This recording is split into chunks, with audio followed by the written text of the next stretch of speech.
تو معلوم ہوا کہ نظر نہیں دیکھتی، دماغ دیکھتا ہے، ناک نہیں سونگتی، دماغ سونگتا ہے۔ آپ نے پھول کیا، کیا ہوا کہ ذرا کولڈ ہو گیا، ذرا کچھ پتہ نہیں چل رہا کہ یہ خوشبو ہے بدبو، تو ناک ٹھیک کر دیے، دھو لیے۔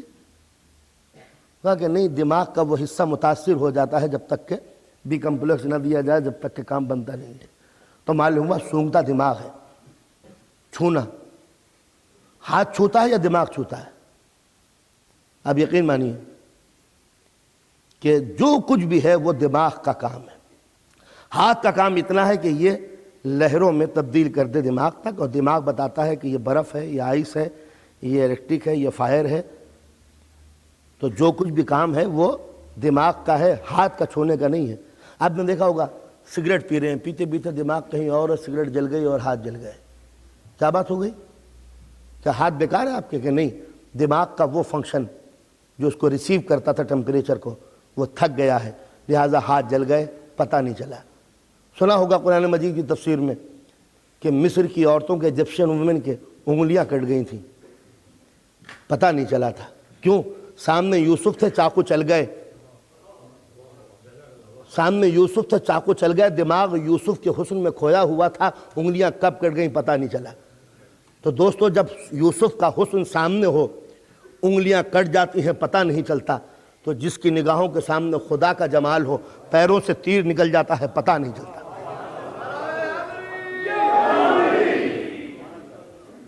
تو معلوم یہ ہوا کہ جتنے بھی یہ 5 سینس ہیں، ہمارے 5 قوتیں،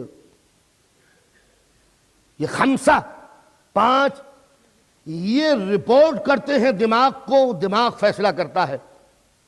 تو معلوم ہوا کہ ان کے بغیر بات نہیں پہنچتی نا۔ ایک بات جملہ کہہ دوں، توجہ، ہر کام دماغ کرتا ہے، سونگتا دماغ ہے، چکتا دماغ ہے، سنتا دماغ ہے، چھوتا دماغ ہے، سب کچھ ہے۔ کوئی من چلا نیا سائنسداں آیا کہ جب آنکھ نہیں دیکھتی دماغ دیکھتا ہے تو ڈائریکٹ دماغ ہی کو کیوں نہ دکھائیں؟ جب کان نہیں سنتا دماغ سنتا ہے تو ڈائریکٹ کان کی مدد کیوں لیں؟ ڈائریکٹ دماغ پہ کوئی ایسا وائر فٹ کر دیں جو دماغ تک پہنچے۔ جب زبان نہیں چکھتی دماغ ہی چکھتا ہے ذائقے کو، تو ٹیسٹ کو بتانے کے لیے زبان کی کیا ضرورت ہے؟ ڈائریکٹ دماغ کو کیوں نہ بتائیں کہ یہ نمکی ہے، یہ میٹھا ہے، یا کڑوا ہے، کھٹا ہے، کیا ہے؟ تو دماغ کہے گا جب تک 5 کا سہارا نہیں لوگے بات سننے کے لیے تیار نہیں۔ ذرا سوچو دوستو، جب چھوٹے سے جسم میں بغیر 5 کی مدد کے دماغ کو چیز ریسیو کرنے کے لیے تیار نہیں ہے، تو بغیر پنجتن پاک کے صدقے کے خدا بھی سننے کے لیے تیار نہیں۔ وسیلہ لے کے آؤ، سورس لے کے آؤ، گو بٹوین لے کے آؤ، تو بات ماننے کے لیے تیار ہو۔ معلوم ہوا کہ نظام جسمانی کے اندر بھی ذریعہ ہے، وسیلہ ہے، گو بٹوین ہے، اور اگر کوئی یہ بتا کہ ہم تو ڈائریکٹ خدا تک پہنچائیں گے، یہ پنجتن پاک کا واسطہ کیوں دیں؟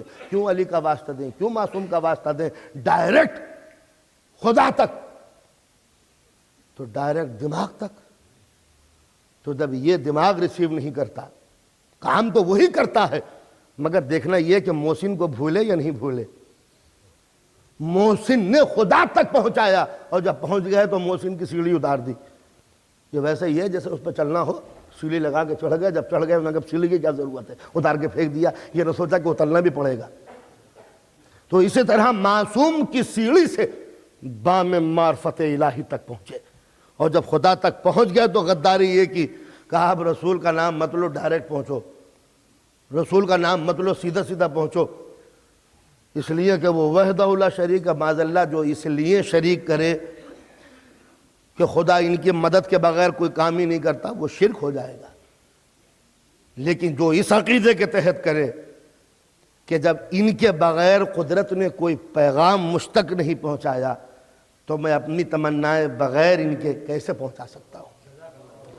وہ قرآن ڈائریکٹ اتار دیتا تو میں بھی جانتا، نماز ڈائریکٹ اتار دیتا تو میں بھی سمجھتا، روزہ سیدھا سیدھا آتا تو میں بھی جانتا۔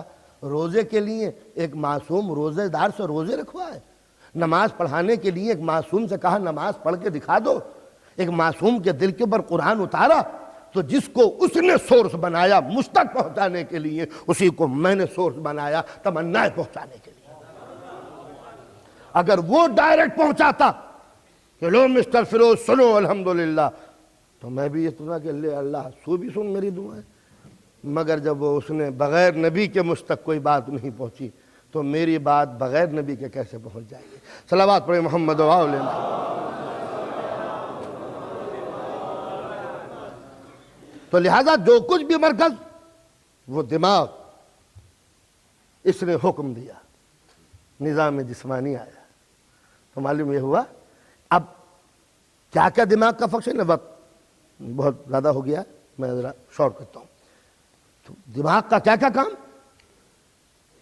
زندگی کے تمام کام اسی دماغ کے ذمہ۔ کپڑا خریدا، اس میں ذرا سا کٹا ہوا تھا، یہ نہیں لیں گے کپڑا خراب کٹا ہوا ہے، یہ اسپوٹ آ گیا ہے، میں دھبا یہ کپڑا نہیں لیں گے۔ چائے پی، ایک مکھی گری ہوئی تھی، چائے کیا لائے، خراب مکھی پڑی ہوئی ہے اس میں۔ کھانا کھایا، ارے پتھر تھا پھینک دیا، ارے پتھر ہے کھا لو، مکھی ہے، کیا پریشانی کی بات ہے؟ کہا نہیں، جس چیز میں خطا شامل ہو اس کو روح تسلیم کرنے کے لیے تیار نہیں ہے، جس میں خرابی ہو اس کو دل ماننے کے لیے تیار نہیں ہے، جس میں نجاست ہو اس کو من تسلیم کرنے کے لیے تیار نہیں ہے۔ تو جب چھوٹے سے جسم میں عصمت کا قانون چل رہا ہے تو پوری کائنات میں بغیر معصوم کے کام کیسے بنے گا؟ جسم کے لیے غذا چاہتے ہو پاک، اور روح کی دوا نجس۔ جب اس کے لیے اتنی احتیاط چاہتے ہو، بالکل کور رہے، ملک بالکل ٹائٹ رہے، کھلے بھی اگر کوئی بوٹل آ گئی واپس کر دی، یہ سب کھلی ہوئی ہے، اوپن ہے، ہم نہیں لیں گے۔ کیوں؟ ہو سکتا ہے جرمز آ جائے۔ کوئی بوٹل ہے پیک، وہی لیں گے، کھلی ہوئی ہے، لو کوک پیو، نہیں پئیں گے، کیوں؟ کھلا ہوا ہے، ہو سکتا ہے نجاست آ جائے۔ تو اس جسم کے لیے وہ غذا چاہیے جس میں رچ نہ ہو، تو روح کے لیے بھی وہ غذا چاہیے جس میں نجاست نہ ہو۔ تو جب دنیاوی کمپنی کا بھیجا ہوا چاہتے ہیں پیک، کمپنی نے پیک کیا ہو، تو قدرت نے روح کی غذا بھی وہ دی جو کمپنی کی طرف سے پیکڈ ہے۔ انما یرید اللہ لیذھب عنکم الرجس اہل البیت ویطہرکم تطہیرا۔ ہم گارنٹی دیتے ہیں کہ یہ پاک ہے۔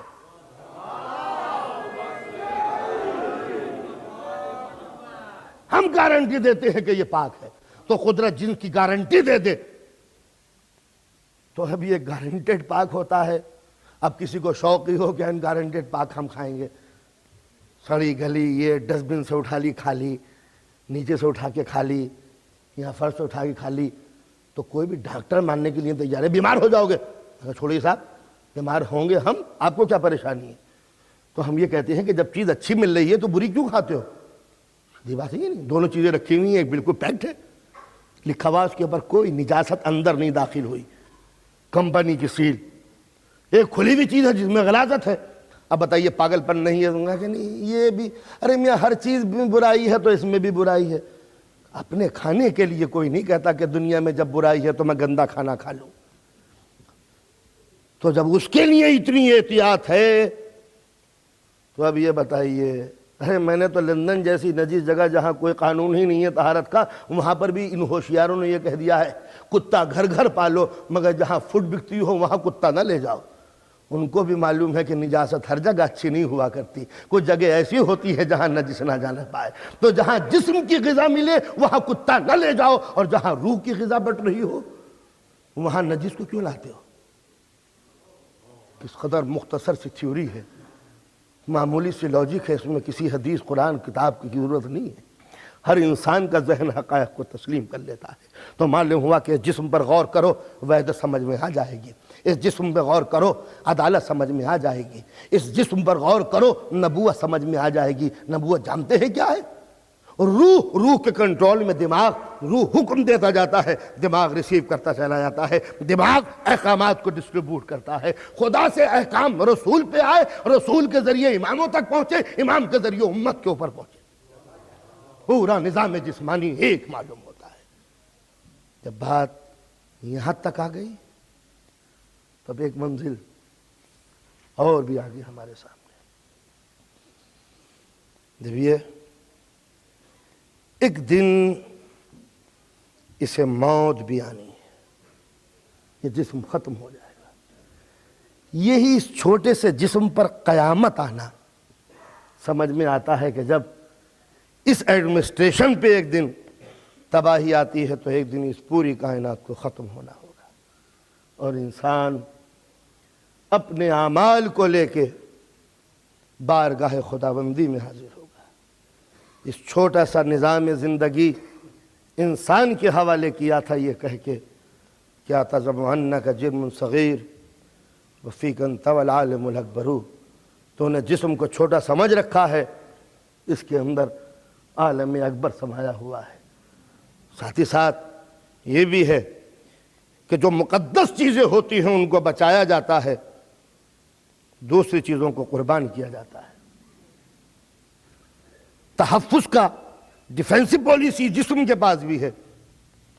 میں آپ کے ایک ہاتھ اس طریقے سے رسید کروں پیر کی طرف تو یہ بھی کہیں گے کہ میں بھی نوجوان ہوں، یہ فورس اپلائی کیجئے۔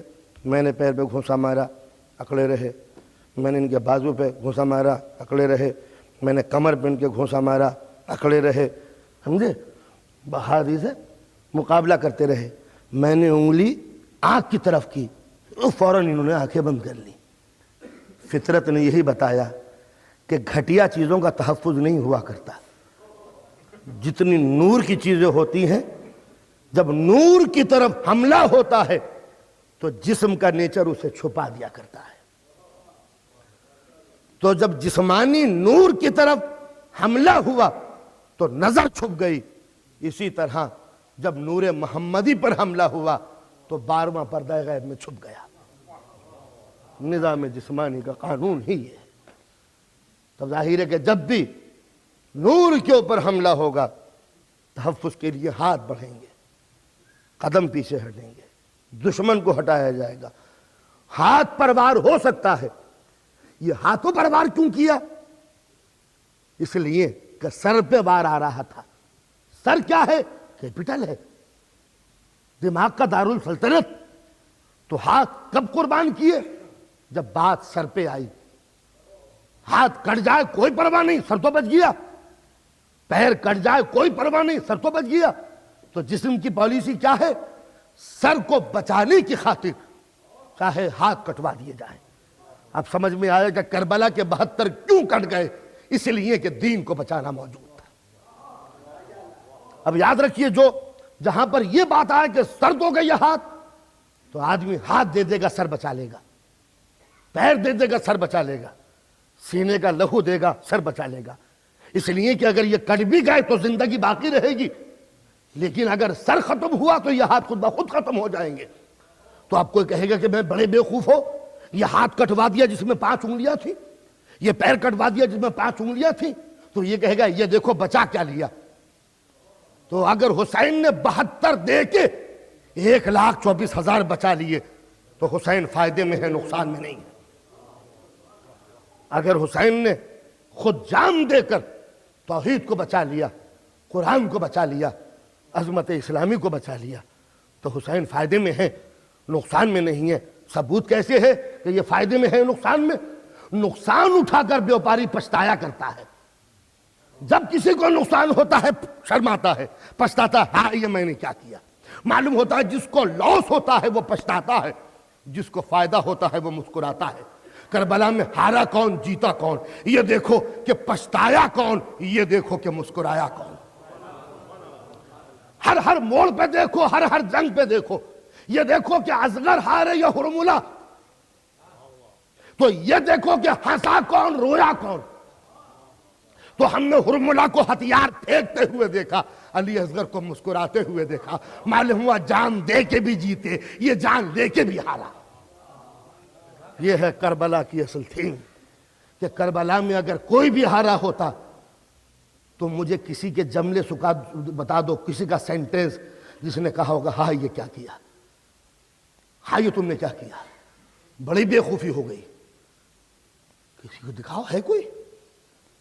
جوان سے پوچھو یہ اچھا ہوا یا برا، بچے سے پوچھو اچھا ہوا یا برا۔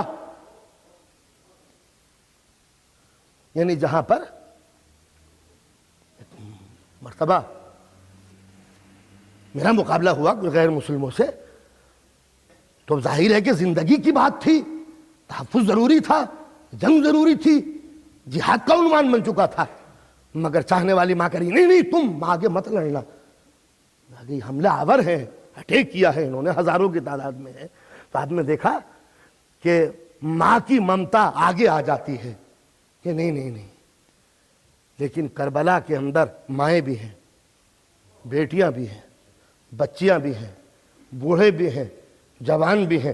کوئی مجھے ایک واقعہ چھوٹی سے چھوٹی جھوٹی سے جھوٹی حدیث دکھا دو کہ بہن نے کہا حسین تم نے یہ کیا کیا، بیوی نے یہ کہا ہو ہائے تم نے یہ کیا کیا، میرے بیٹے کو کٹوا دیا ہائے یہ کیا کیا، میرے بچے کو لے جا کے مار ڈالا ہائے یہ کیا کیا، ہمیں گھر سے باہر نکال کے پریشان کر دیا ہائے یہ کیا کیا۔ ایسا کہ نہیں ہوتا؟ جنہوں نے اپنے وطن چھوڑے ہیں مصیبتوں میں آ کے، کیا ان کی بیویاں نہیں کہتی کہ ہم پھنس گئے یہاں پر آ کے، یہ کیا کیا تم نے وطن چھوڑ کے؟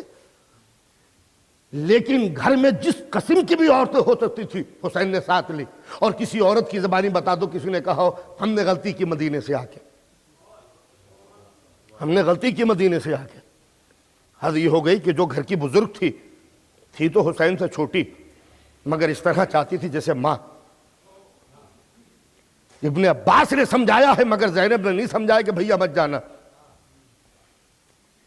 ابن عباس غیر ہیں، کربلا کا ذہن نہیں رکھتے اپنے دماغ میں، ان کا نام حسین نے فہرست میں نہیں رکھا، اس کا خود ایک ثبوت ہے کہ تمہارے دل میں وہ ضبط نہیں ہے جو اسلام کو اس وقت ضرورت ہے۔ تو زینب سے یہ بھی نہیں کہا کہ چلو، آرڈر نہیں دیا کہ بہن چلو، قطعاً نہیں۔ جب آرڈر نہیں دیا تو زینب خود کہتی ہیں بھیا میں بھی جاؤں گی۔ اب مولا کیا کہیں؟ اسلام کا اصول، اسلام کو ضرورت ہے زینب کی، مگر اسلامی کنسٹیٹیوشن یہ ہے کہ عورت پابند ہے شوہر کی۔ اسلام کو ضرورت ہے زینب کی، اور اسلام کا قانون یہ ہے کہ عورت پابند ہے شوہر کی۔ زینب نے کہا بھیا میں بھی جاؤں گی۔ حسین نے عجیب و غریب جملہ کہا جو اسلام کا قانون ہے، زینب تم عبداللہ کی شریک حیات ہو، بغیر ان کی مرضی کے جانا جائز نہیں ہے۔ یعنی اسلام کو ضرورت ہوتے ہوئے بھی حسین نے قانون سامنے رکھا ہے۔ گئی، جانے کے بعد عبداللہ کے سامنے بیٹھ گئی۔ عبداللہ معلوم ہے کہ میرے بھائی جا رہے ہیں؟ کہاں؟ زینب مجھے معلوم ہے، میں بیمار نہ ہوتا تو جاتا، میں بیمار نہ ہوتا تو جاتا۔ زینب کہتی ہے عبداللہ تمہیں معلوم ہے کہ میرے بھائی چلے جائیں گے، اور تمہیں یہ بھی معلوم ہے میرا بھائی شہید ہونے جا رہا ہے؟ کہ ہاں رسول نے اطلاع دی ہے۔ کہ عبداللہ تمہیں یہ معلوم ہے کہ زینب بغیر بھائی کے زندہ نہیں رہے گی؟ زینب بغیر بھائی کے زندہ نہیں رہے گی، اور تمہیں یہ بھی معلوم ہے کہ میرا بھیا مدینے سے جا کے زندہ نہیں رہے گا۔ عبداللہ نے کہا زینب کہنا کیا چاہتی ہو؟ سننا تھا کہ زینب نے ہاتھ جوڑ کے سر جھکا لیا۔ عبداللہ کھڑے ہو گئے، علی کی بیٹی مجھے گنہگار کر رہی ہو؟ میں صحت مند ہوتا تو میں چلتا۔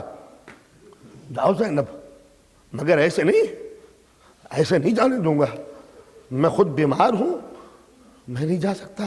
میرے دونوں بیٹوں کو لے جاؤ، میرے دونوں بیٹوں کو لے جاؤ، میری طرف سے قربان کر دینا۔ تو انصاف سے بتائیے کہ کہاں وہ ماں کا جذبہ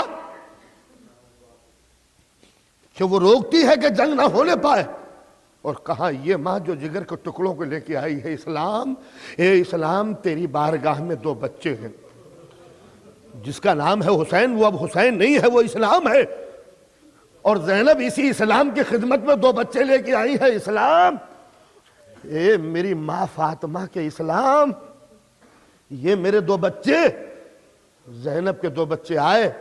انصاف سے بتائیے شوہر یہ کہہ سکتا تھا کہ جو رشتہ ہے، جو رشتے کی نزاکتیں ہر انسان محسوس کرتا ہے، جو بہنیں بھائیوں کو زیادہ چاہتی ہیں، وہ شوہروں کے دل پہ ایک اثر رہتا ہے اس کا تو عبداللہ کو یہ کہنا چاہیے تھا خود تو جا رہی ہو، میرے بچوں کو بھی لے جا رہی ہو، لیکن عبداللہ نے کہا نہیں زینب میری طرف سے یہ شہید ہوں گے۔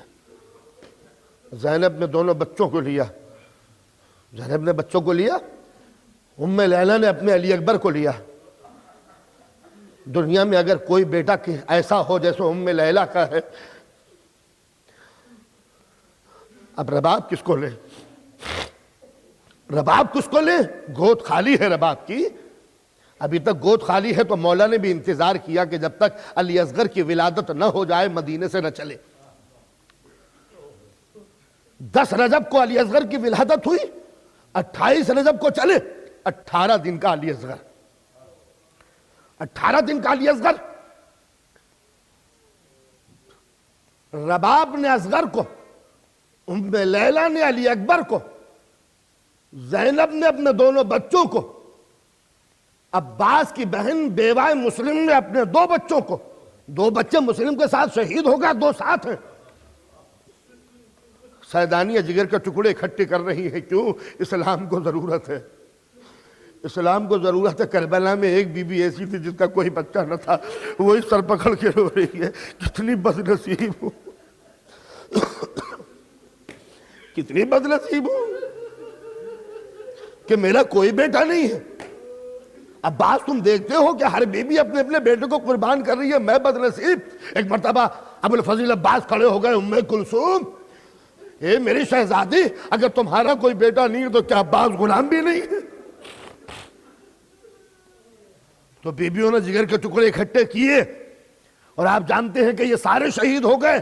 مجھے کوئی مثال بتاؤ کہ کسی ماں نے طلب کے یہ کہا ہو ہائے بڑی غلطی ہوئی جو بیٹے کو لے آئی، ہائے بڑی غلطی ہوئی جو جگر کے ٹکڑے کو قربان کر دیا۔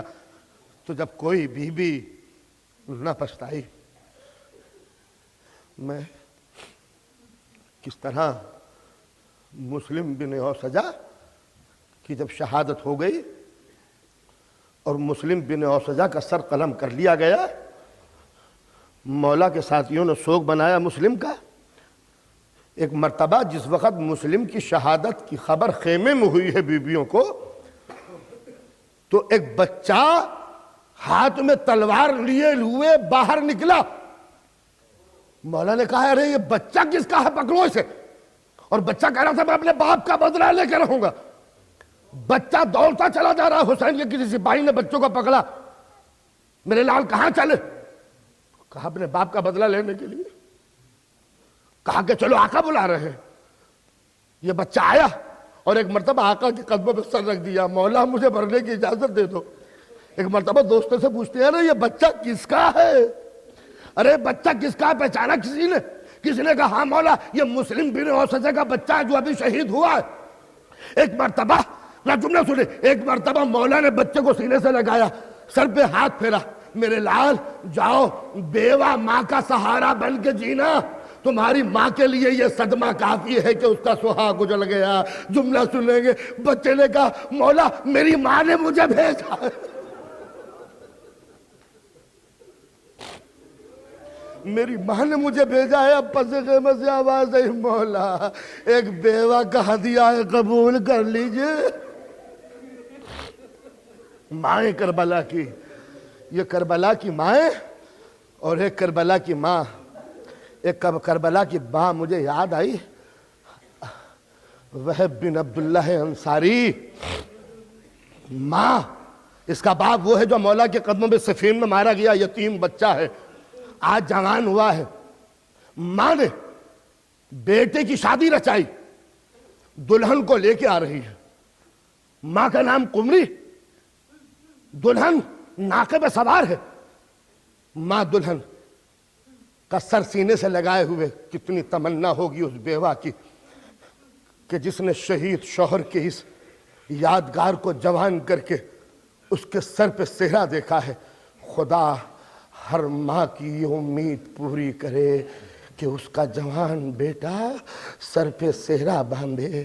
قمری کی دلی تمنا پوری ہوئی، بیٹے کے سر پہ صحرا دیکھا، دلہن کو لے کے آئی، سفر کر رہی تھی، ایک مرتبہ آواز دی، بیٹا یہ ہجوم کیسا ہے، یہ لشکر کیسا ہے، یہ کیسے پڑاؤ ہے، معلوم ہوتا ہے کوئی جنگ ہونے والی ہے، وہب ذرا جا کے دیکھو کہ یہ جنگ کس سے ہو رہی ہے۔ شادی کو مشکل سے 12 یا 13 دن گزرے ہیں، کربلا کا دولہا نہ کہوں تو کس کو کہوں۔ گیا آیا، ماں یزید کا لشکر۔ کہا یزید کا؟ کس سے جنگ ہو رہی ہے؟ کس سے جنگ ہو رہی ہے؟ میرا دل دھڑک رہا ہے، یزید اور جنگ، بیٹا کس سے؟ کہا کوئی مدینے کا رہنے والا حسین ہے۔ مدینے کا حسین، وہی حسین جس کے باپ کے قدموں پہ تیرے باپ نے سر رکھ کے دم توڑ دیا، میرا شہزادہ حسین، تیرے باپ کا آقا حسین۔ میرے لال رخ پھیر دے، اب ہم کوفہ نہیں جائیں گے، ہم یہی رہیں گے۔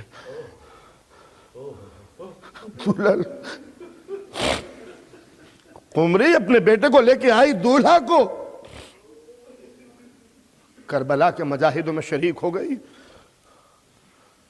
عبداللہ وہب جب لڑنے کے لیے گیا، جنگ کی، شہید ہوا۔ جس وقت گرا ہے اور اشقیاء نے چاروں طرف سے گھیر لیا، ایک مرتبہ مولا کو پکارا، مولا مدد کو آؤ، اور مولا بعد کو چلے، ایک مرتبہ خیمے سے نکل کر دلہن آگے بڑھی اور جملہ کہتی ہے، وہب اکیلے جا رہے ہو؟ اکیلے نہیں جانے دوں گی۔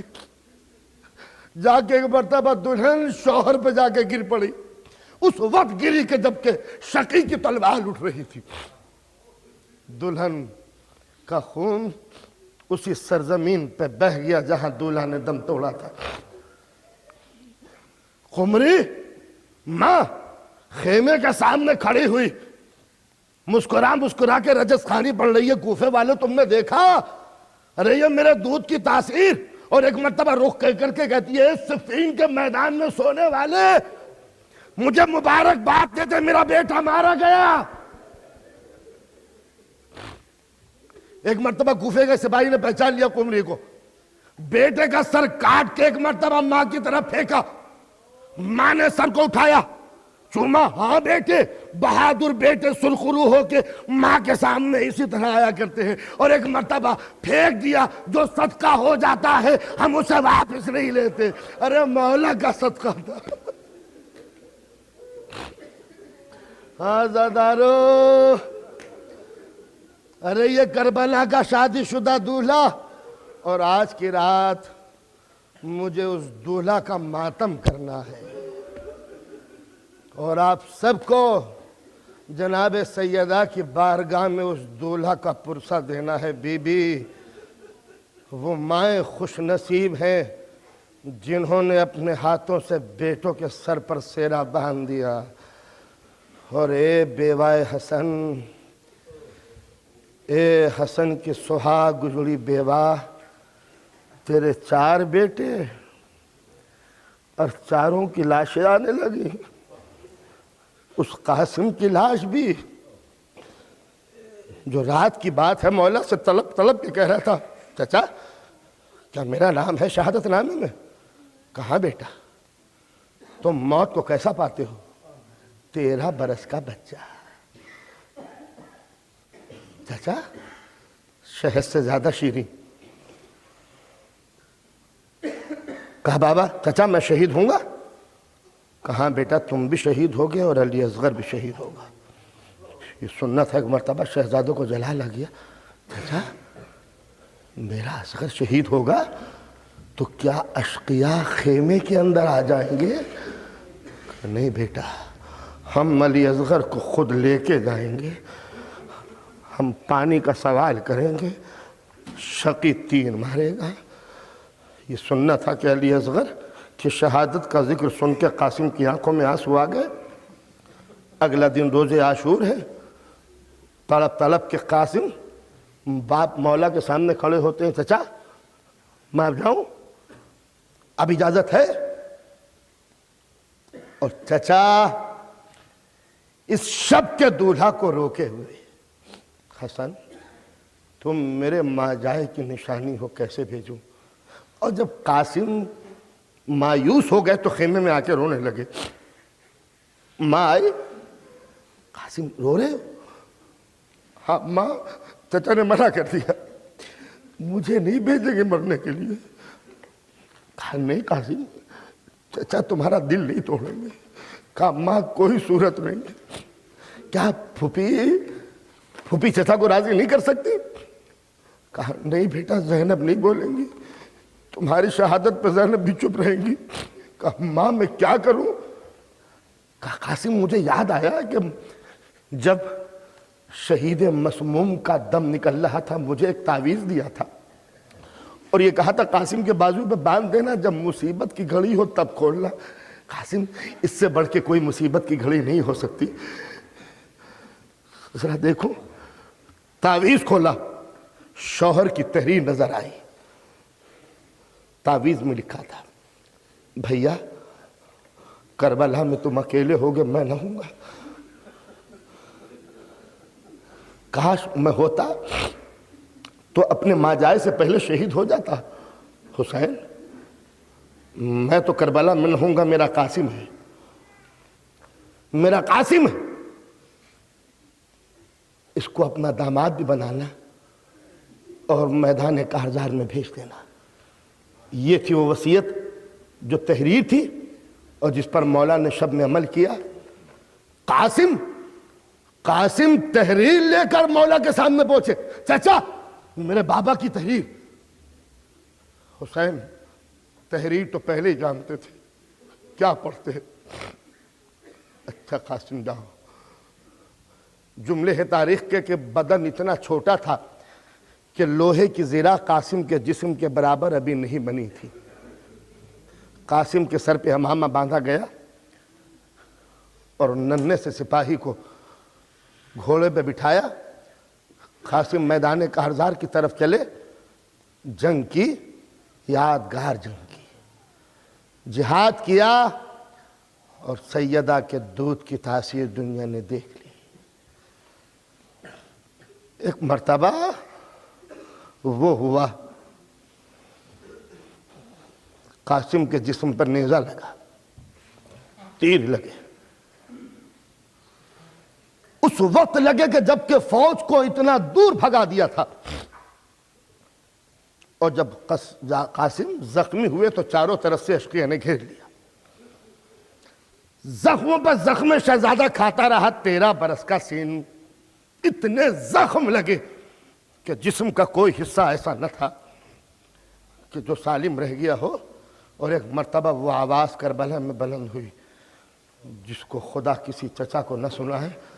قاسم آواز دے رہے تھے، چچا میری مدد کو آ جاؤ، چچا میری مدد کو آ جاؤ۔ کربلا کی تاریخ پڑھ لیجئے، کسی شہید نے 1 یا 2 مرتبہ کے علاوہ زیادہ مولا کو نہیں پکارا، مگر قاسم کی آواز بار بار آتی تھی، چچا جلدی آؤ، چچا جلدی آؤ، چچا جلدی آؤ، چچا جلدی آؤ۔ ہر ایک لمحے کے بعد قاسم آواز دیتا، چچا جلدی۔ اور مورخ کہتا ہے کہ ہوا یہ کہ جب قاسم کو چاروں طرف سے گھیر لیا اور حسین اور عباس چلے مدد کے لیے تو لشکر بھاگا، اور جب لشکر بھاگا تو قاسم کی لاش گھوڑوں تلے پامال ہونے لگی۔ ارے جب کوئی گھوڑے کی ٹاپ قاسم کے جسم پہ رکھی جاتی، قاسم آواز دیتے، اے چچا مدد کو آؤ، اے چچا مدد کو آؤ۔ اور حسین اس وقت پہنچے جب حسن کی کمائی خاک میں مل چکی تھی۔ ایک مرتبہ مولا رونے لگے، ارے خاک ہو اس چچا کی زندگی پر کہ اے بھتیجے، ارے تو مجھے مدد کے لیے پکار رہا ہو اور تیرا چچا مدد کے لیے نہ آئے۔ یہ جملہ کہ تم مجھے پکارے اور تیرا چچا مدد کے لیے نہ آئے۔ پھر قاسم کا جنازہ اٹھا۔ مورخ نے جملہ لکھا کہ جب حسین نے قاسم کو گھوڑے پہ بٹھایا تو ہاتھ سے اٹھا کر قاسم کو گھوڑے پہ بٹھایا، اور اب لکھا ہے کہ اب جو مولا نے قاسم کو اٹھایا تو حسین کے قد سے زیادہ قاسم کا قد تھا، گھوڑوں سے اتنا پامال ہو چکا تھا۔ ارے کس طرح یہ لاشا خیمے میں گیا ہوگا، کبرا شملاج کی مائے ہوئی کونے میں رو رہی ہے، ادھر سیدانیوں نے چاروں طرف سے قاسم کی لاش کو گھیر لیا، اور ایک مرتبہ مادر قاسم کہتی ہے زینب ارے مجھے مبارک باد دو، میرا بیٹا دولہا بن گیا۔ اجرکم اللہ خیر جزا ولعنت اللہ علی الظالمین اللہ